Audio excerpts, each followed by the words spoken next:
So, shirk is the reverse side of tawheed. Now, the literal sense of the term shirk may suggest that one has to be conscious of associating others with God in order to be guilty of it. How can I give a partner to someone if I do not know the someone? Well, that's actually true.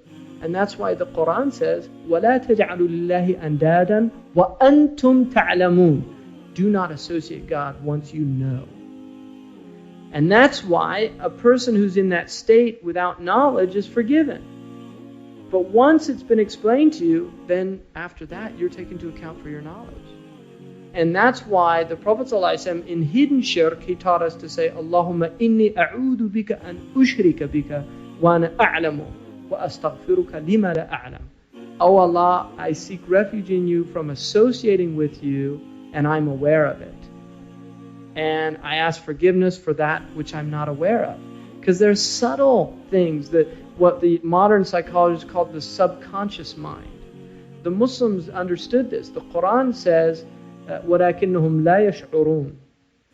They're not conscious of it. They're doing يُخَادِعُونَ اللَّهَ وَالَّذِينَ آمَنُوا وَلَا يُخَادِعُونَ إِلَّا أَنفُسَهُم. They attempt to deceive God and those who believe, but they only succeed in deceiving themselves. But they're unaware. And that unawareness, the modern Arabic word for the subconscious is la shu'ur, which is exactly the way Allah describes the state of the hypocrite, is that he's not aware.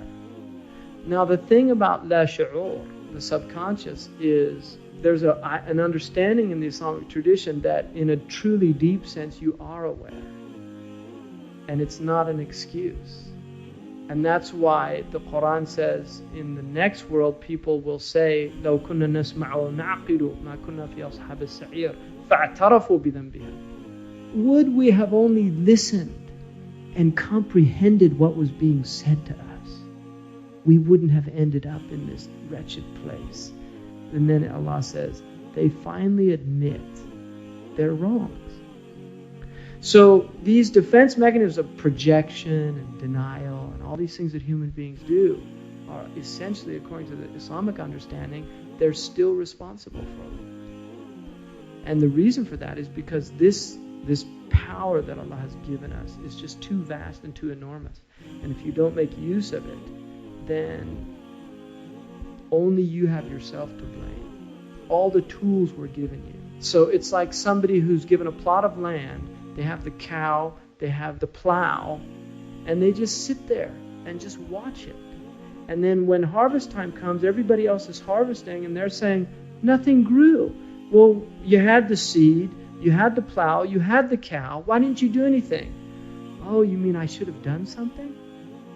Rumi has a poem about the Day of Judgment. He said, on that day, you'll come with your head bowed and you'll look at the prophets and you'll say, get me out of this mess. The mud of my life, because I'm mired in the mud of my life. And he said those kings on that day, those noble prophets will say, you left the plow in the middle of the field and now you want us to harvest for you? You had all that time, you had all that energy, you had all that.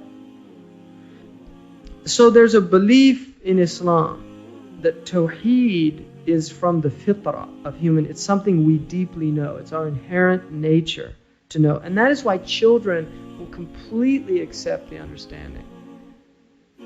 They'll just completely accept it. They'll accept Tawheed. It just makes perfect sense to them.